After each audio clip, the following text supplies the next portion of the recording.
Hello from the Music Interview Corner, guys. I'm here with the Gems again, this time not on Zoom, but live from Berlin, face to face. I'm here with Guernica, Mona, and Mia. Hi, thank you for having us again. Yay! Thank you for taking time. Of course. And you're cleaning your brushes, Mona. Cleaning my brushes. I have eyeshadow spread all over them. But it's very metal, at least it's black eyeshadow. Yeah. It broke yesterday, so now she has to clean up her makeup bag.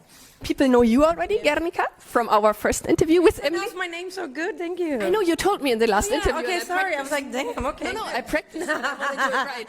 Thank you. And then we have, of course, Mona, whom I didn't have for you last time. Thank you for having us. The guitarist. Yeah, the guitar player. And Emily from our last interviews over there. And then we have Mia. You're the tour bass player and the warm-up artist, right? Yes, multitasking. That's amazing. So this is concert 3 tonight of your tour. How is the tour going so far? It's going really well. We've done 2 dates. We played in Stuttgart and in Hamburg, and yesterday, I mean, it was smaller venues, so at least in Stuttgart it felt sold out, and yesterday it was sold out, so we feel like we're off to a very good start. So we're excited to see what's happening here, because we've never been here before. Never in Berlin. I mean, we've been in Berlin, not with the Gems. So yeah, it's the first time with the Gems. And this venue I've never seen before either, so it's a lot of new stuff happening. Me neither, but it's a really cool venue. Yeah, it's very punk. But I feel like that's like the theme of Berlin. It's like very punk rock. This is East Berlin. This is the badass part of Oh, Berlin. it is. Okay, is this where the Ramones museum is? I think it's somewhere close by. I have such a bad sense of direction. Every time we're in Berlin, that's where you end up somehow at that cafe. Like, you know, you go, you walk around a little bit, and then you end up there. It's like, okay, I see the museum again. No, but it's nice. Oh, yeah, Mona, thank you for closing the door, because they do a sound check next door. They're doing the line check now. They're like testing the microphones, like 1, 2, 1, 2, is it working? Last time we talked about your Phoenix debut album, and now you're on your big Phoenix tour, and you have still 20 concerts ahead. What do you do to keep up the energy on tour?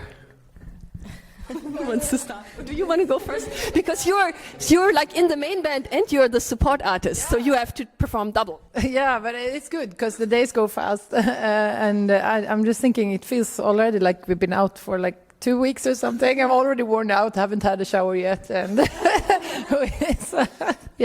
it's fantastic, having a good time.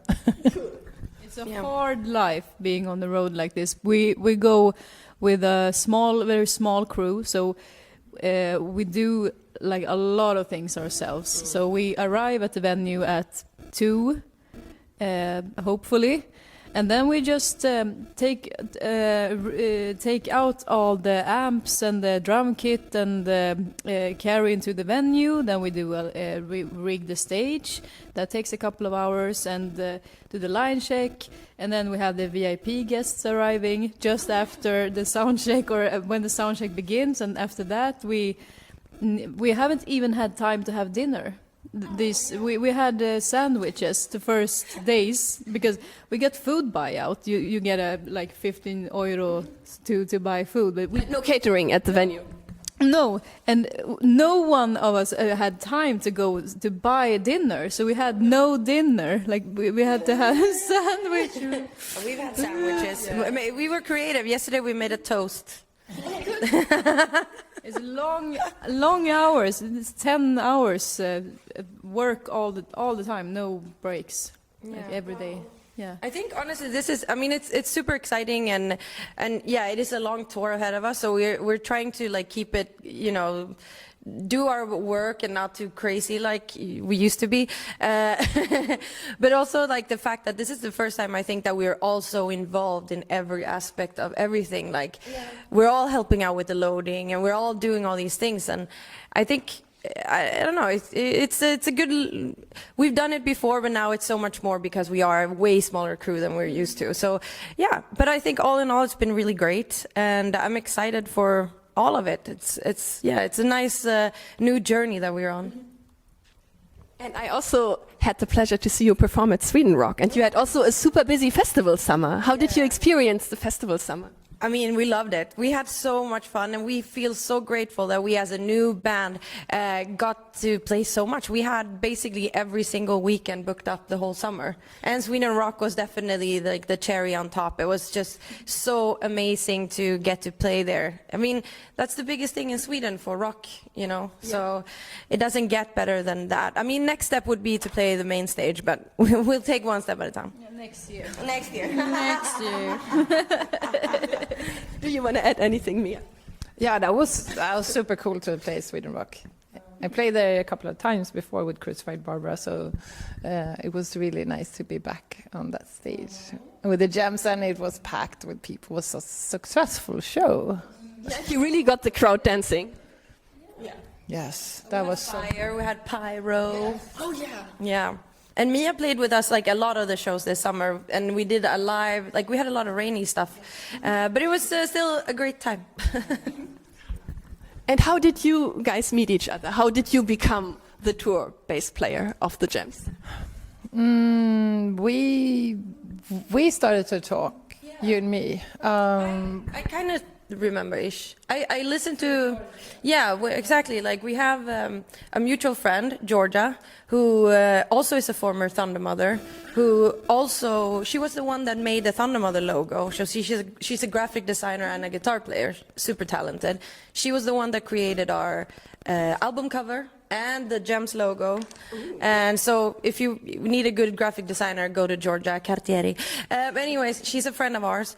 And when everything happened, blah, blah, blah, I think around the same time, Mia did a podcast in Sweden called Rockpodden. And I got so very inspired by it and like that thing, and I reached out to Mia. I think that was the first time. Because I was kind of like, Mia's like a legend. Like, she's the singer of Crucified Barbara, and, you know, she's badass. So I reached out to her kind of like, you know. And she was super lovely, and she answered me, and it was such a nice vibe. And I was like, oh, I'm dying to meet her. And then I think we met the first time at Mona's solo show, right? Like the week after my firing of the other band. Mona had a solo show with the Demona project, and Mia was there. So I was like, I think that was when we were like, woo, we talked, and then I think Mia's a guitar player, so it was like, it kind of was in the back of my mind, maybe she could consider learning the bass or whatever, but I don't know how it went from there, but we did the core. I'm sorry, this is a long story. I like it when it's like this. But we did this like Swedish rock tours. Yes. That's how we really got to know each other, because we took trains together to these like cover band show. Yeah. And then I think during those times, I think I kind of asked you, and you said, no, I don't think so, blah, blah, blah. I don't think I could play the bass. It's like, oh, I'm not a bass player. I don't know how it works. So. He's super humble, like very confident. And then once we got to know each other more, I kind of threw out the question again, and you were like, okay. And was Steam the first show? Because the first gig I was asked to play, we were only going to play like 5 songs. So I thought, I can learn 5 songs on the bass. And so I was strictly, how hard could it be? Yeah. Super hard. We did the Steam. Steam is the Swedish version, or the Swedish GEMA. So they invited us to play their 100th anniversary party, which is a huge honor that we got invited to do that. So yeah, that's actually a really cool. Like last October, we did that with Mia for the first time, and then 1 year anniversary. And Mona, I heard you have a solo project. Do you want to tell us more about that? Yeah, I play some blues and rock in a power trio setting, so I sing and play guitar, and I have a bass player and a drummer, and I haven't been doing that for a long time now, but I feel a bit eager to start it again, like to write some new songs and maybe record something. But it's a question of money. As soon as I get money, I can spend it on recording again. Hopefully after this tour. But you also have Ladies Got the Blues. Yeah. Multiple solo projects. We'll see how this tour goes financially, but hopefully we can come home with some 20 euros or something. But You can take some fruits home as well. So. We take these on the bus. Everything is coming with us. The thing, everything. Boom. And don't forget the chips and the chocolate here. $20 and some bananas. Okay. No, but I'm managing a blues musical collective in Sweden. So it's a big band of Swedish blues musicians, and we arrange one big show at a legendary jazz club in Stockholm every year, Fasching. So it's 350 cap, I think, and so we just had that with a big band of 14 musicians. Like horns and everything. So a house band and then a horn section and five guest artists. Wow. So a full evening, 2 sets, and it's me and another girl called Ina Molin who manage this band right now, and we plan the shows ourselves and do all the management stuff and promo and arranging. Yes, I'm arranging the music. That's my main job in that project. So I arrange and do harmonies and. But she sings really nice. Like, I'm very fortunate to be in a band with 2 amazing singers, and actually Emily is a really good singer too. So everybody in this band can sing really well. So it's really nice to be surrounded by so much talent. But Ladies Got the Blues is fucking amazing. Like, I went to see that show and I felt so like. Oh, I just felt proud to be a woman because all the ladies there were just like, it's an all-female project. I forgot to tell, we celebrate female blues artists throughout history. That because it's a thing that only male artists get is written about in the history, and all the female artists are like forgotten about. They are not celebrated as they should. So they are like taken away from the history sometimes. For example, Big Mama Thornton was the first artist who recorded Hound Dog, and then she sold that song to Elvis for a small amount of money. $20. Yeah. Really? Oh my God. Yeah, so she was the first artist recorded that song, but it was made famous by Elvis, and she was forgotten about. So we celebrate female blues artists, singer-songwriters, and we do shows in Sweden when we only play music recorded by or written by female artists. That's wonderful, and I also thought it was an Elvis song, I have to admit, but I'm glad that I learned that now. It feels a bit like Tesla and Edison, because Edison stole a lot of Tesla's work and pretended it was his own. So fuck you, Elvis. I mean, he's dead already, but but I'm glad that you're celebrating female. The manager's fault, don't you think? That manager seemed horrible. Yeah, I don't think it was. Elvis was nice. He really enjoyed the blues music, and I think he went to all the blues clubs, and he was really inspired by Big Mama Thornton. Yeah. Oh, cool. Okay, then don't fuck you, Elvis. No. And of course, for you guys, we're going to link all the projects for our audience so they can all check out all your projects and your solo music, everything.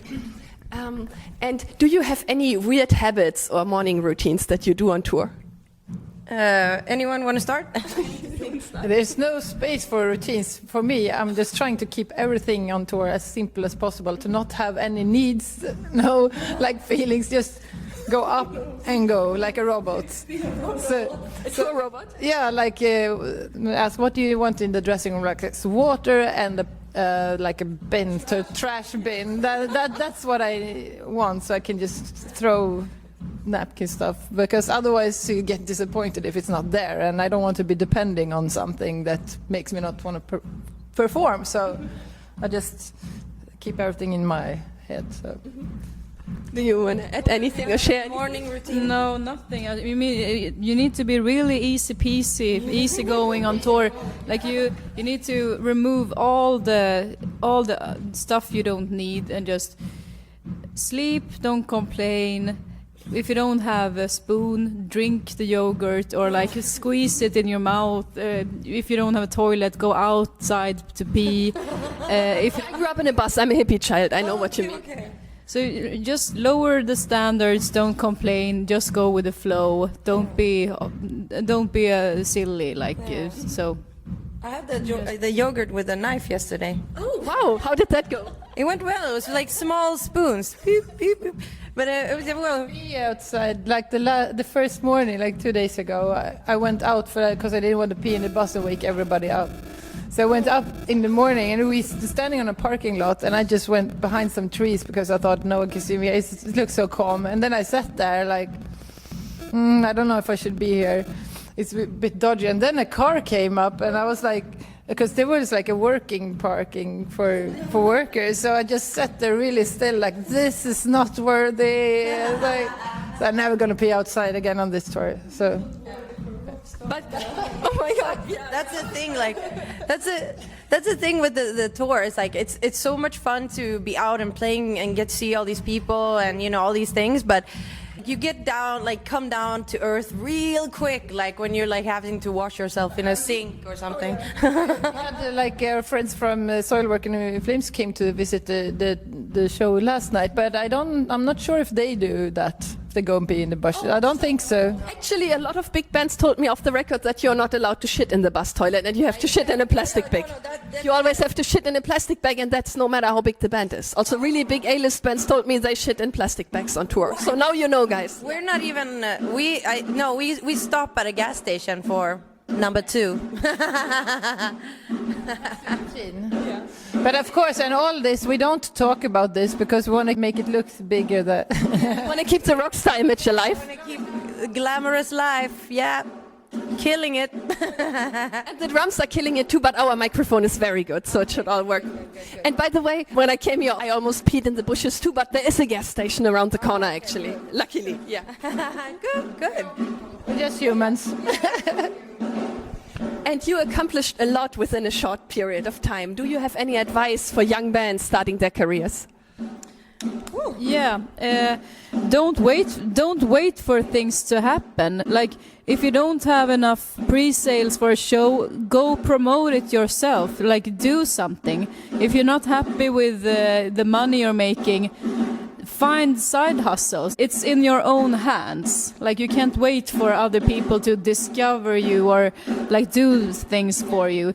If you're not happy with what people do, like, tell them, like, I need this to happen now, and you should do the work yourself also. If you're not happy with the amount of shows on a tour, book show yourself. It's in your own hands. Your success lies in your own hands and your own hard work. Yeah, that's great advice. No, Sorry. Oh, I don't have anything. I would say don't sign anything unless you're 100% sure what you're writing, like contracts and stuff, even how much you trust people. Trust your gut feeling, because that has ruined so many things, like for bands all over forever. And it just, be careful and don't trust yourself and not others. I can add something about that. That's really good that you said that, because we recently saw some contracts that are just horrifying. Like, really, you would think that those type of contracts don't even exist anymore, but they do. So for anyone out there, I know it sounds glamorous, and like I still think that musicians believe that that's like the way to success a lot, at least in the rock community. But take your time, think about it, and have a lawyer look at it, and then maybe sign it, because most of the times these contracts are shit, and you can do most of the stuff on your own. So yeah. And I remember the biggest crime in music history was from Noise Records in Germany, but Fantasy Records took all the rights from Creedence Clearwater Revival, and they were at some point not even allowed to play their own songs anymore. Well, that was in back 67, like in the 60s, 70s. Yeah. That's crazy. Yeah, there's so many stories like that. And so be careful. And I think a lot of the young people are smarter. Like, they know TikTok. They know how to use the streaming platforms in a different way and get people interested. So I think this is, I don't know. Yeah, maybe if you're just too eager to get famous or whatever, it's that's when you fall into those like pits of like, oh shit, I just signed something. I signed away the rights to my music forever, and it's ridiculous. But Yeah, thank you. That's very good advice. And Mona, I have a question for you, because last time with Guernica we talked about astrology, and with Emily we talked about video games. I read that you like to do medieval reenactments with your friends, and you even make the clothes yourself. Can you tell me more about that? Yeah, that was a couple of years ago actually, but when I was younger we used to go to Medieval Week in Visby at Gotland each year, so we did it for 10 years in a row. And we made the dresses ourselves, like hand stitched, so not machine stitched. We stitched it by hand, and making all the buttons from scratch. Damn. So it was kind of cozy too. We just used to meet during the year and sew together. So we drank tea and just worked on our dresses, and slowly we had them finished. And I like to do like hand work, but I don't do that anymore. I don't really have time for that. It's colliding with the festival season that week, so I haven't been able to go there. Maybe we get to play a medieval thing someday. Then you can bring your dress. Yeah. Then we need to play medieval music. Oh no. That's How much time do we have? 5 minutes? no. Oh, good. Okay. Oh, good. Yeah, but thank you so much. Cool. You have an amazing tour manager. She's really sweet. Marilyn is awesome. She's awesome, really. Oh, yeah, and I also wanted to talk about your stage outfits, because you have also really beautiful stage outfits. Who is designing and making your stage outfits? It's a girl called, her name is Ida. Vad heter hon i efternamn? Edlund. Yeah. She made the ones that we had in Thundermother as well. She's really good. Her brand is called She Creature.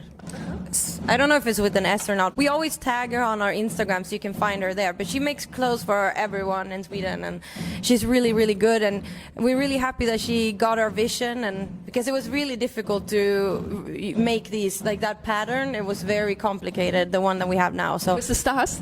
yeah, the stars, but like all the vad heter det? How the way it's cut. It's like almost patchwork, but like very advanced. It's a fake Mugler thing. It looks amazing. Thank you, thank you. And Mona, I also wanted to talk about cats. You have a cat, right? Yeah. And a lot of metalheads love cats. So can you tell us a bit more about your cat? She's actually really sweet. She is very cuddly and really scared at the same time. So if you like move a bit too fast, she just runs away and hides under the bed. Like if I just, move something around in the apartment, she gets stressed and just get under the bed and lies there. But she's really cuddly and wants to cuddle all the time. What's her name? Calypso, aka Lopsen, aka Smulan, aka Gugge. I give her so many names. Oh, beautiful. Did you get her from a shelter? Kind of. No, not really, but I was living together with a friend in a student apartment. We shared an apartment, and she had 2 cats. And Calypso got so bad beaten up by the other cat all the time. So she started to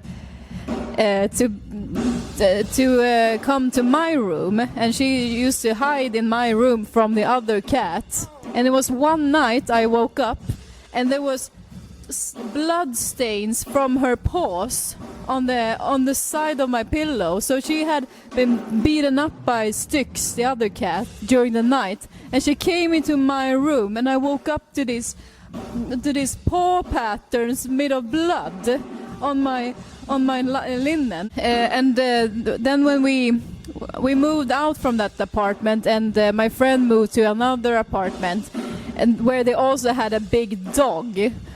So she couldn't stand the other cat and the big dog. So my friend called me and like, do you want to have the cat? And I was like, yeah, I can be the mom to that cat now. She can move into. So I rescued her from Styx. From her sibling. Yeah. And Styx is also the river of hate, right? That's kind of a negative name for a cat, maybe. Isn't it a band? Styx? Yeah, it's about. Also Styx, and I think in Greek mythology it's like the river of hate or something like really? that. It is? Oh, It's to do with the underworld, I think. It's like around the underworld. so it fits perfectly, little demon Yeah, cat. but she really grew to a much more confident cat when she was living alone with me for a few years. Because she had a hard time when she was living with the other cat. I often found her, like she peed, she was totally wet because she peed, and she was so scared, and she got beaten up, and she had like what's the name? No, scratches on her nose from the fights with Styx. But now she's lived with me for 8 years, and had really good cat life in my apartment. Thank you so much for sharing the cat story. No worries. Now she's a little meanie.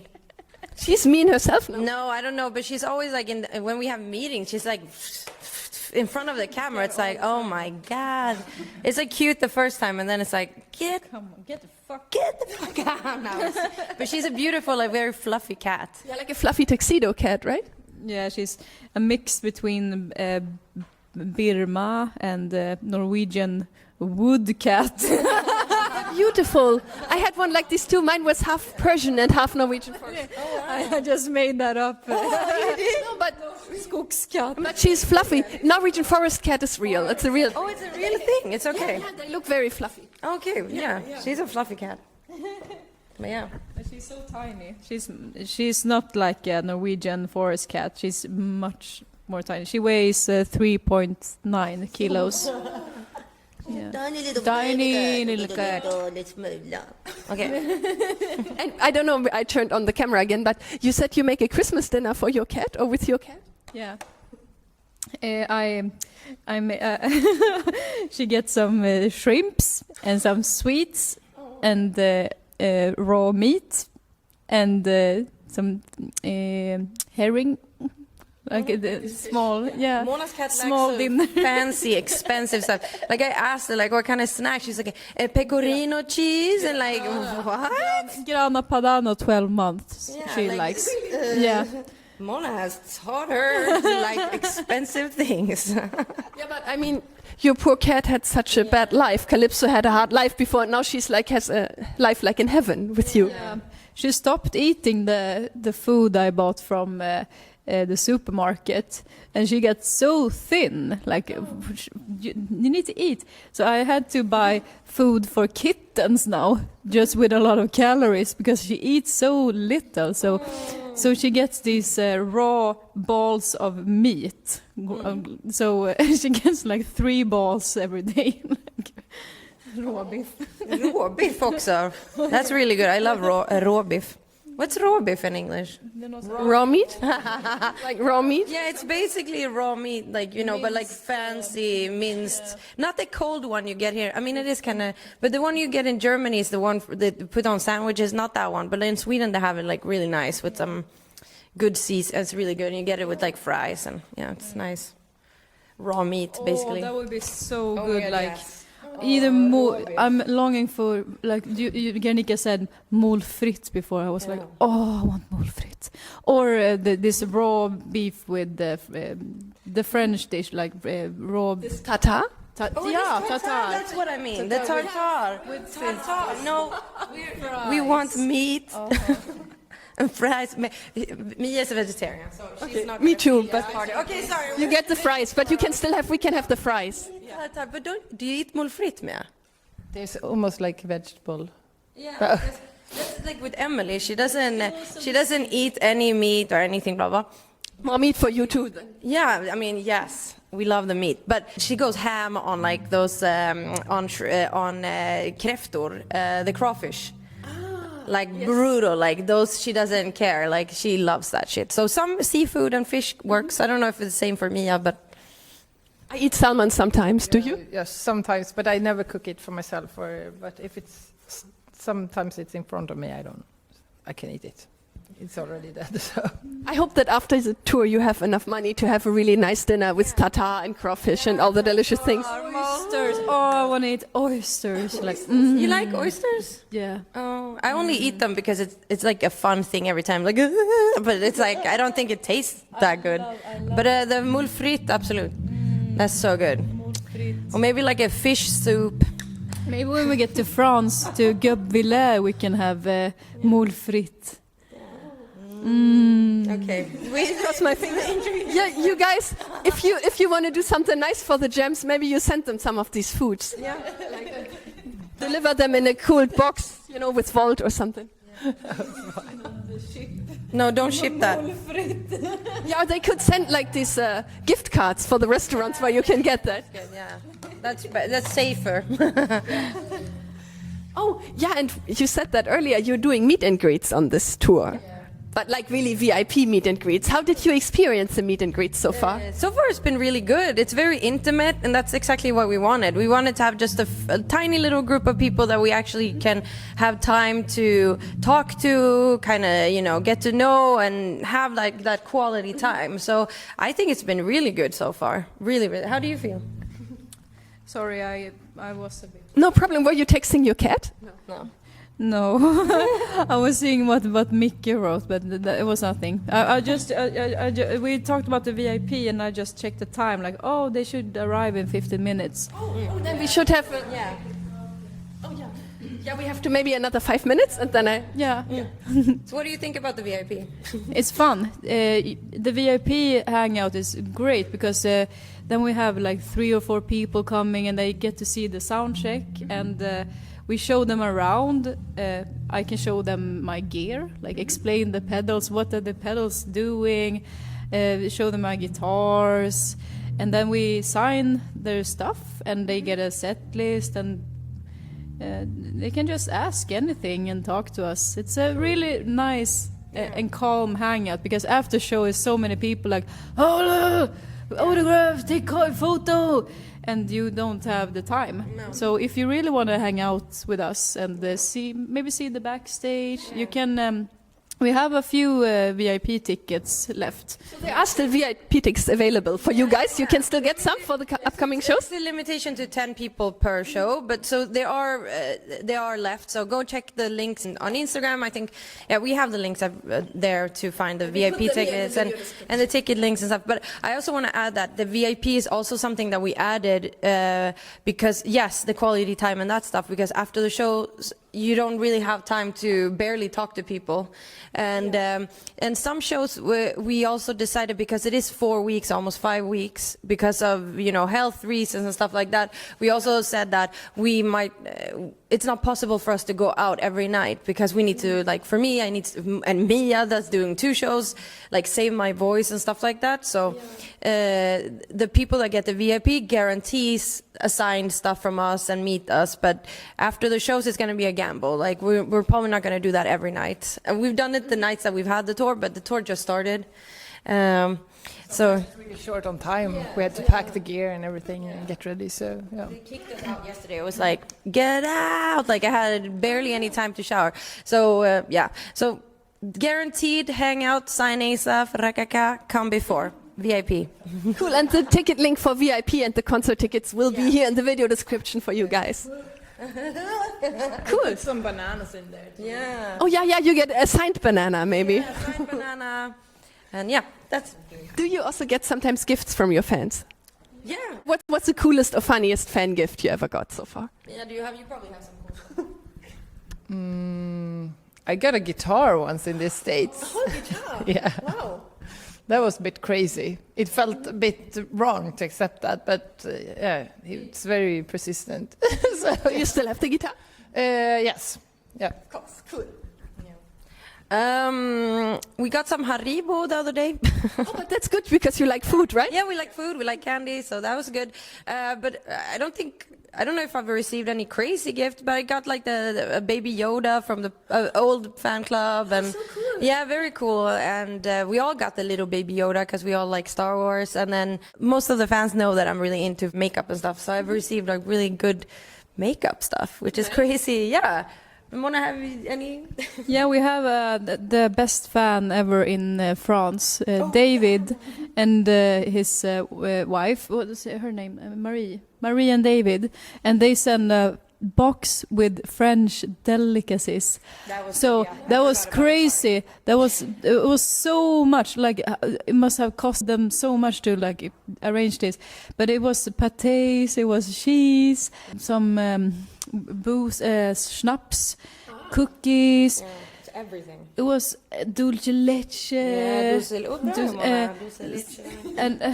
And we just put on a live stream and tried we ate all of this and drank the beer and got really drunk, and it was a good live stream. Good live stream. We also got seasoning from Texas.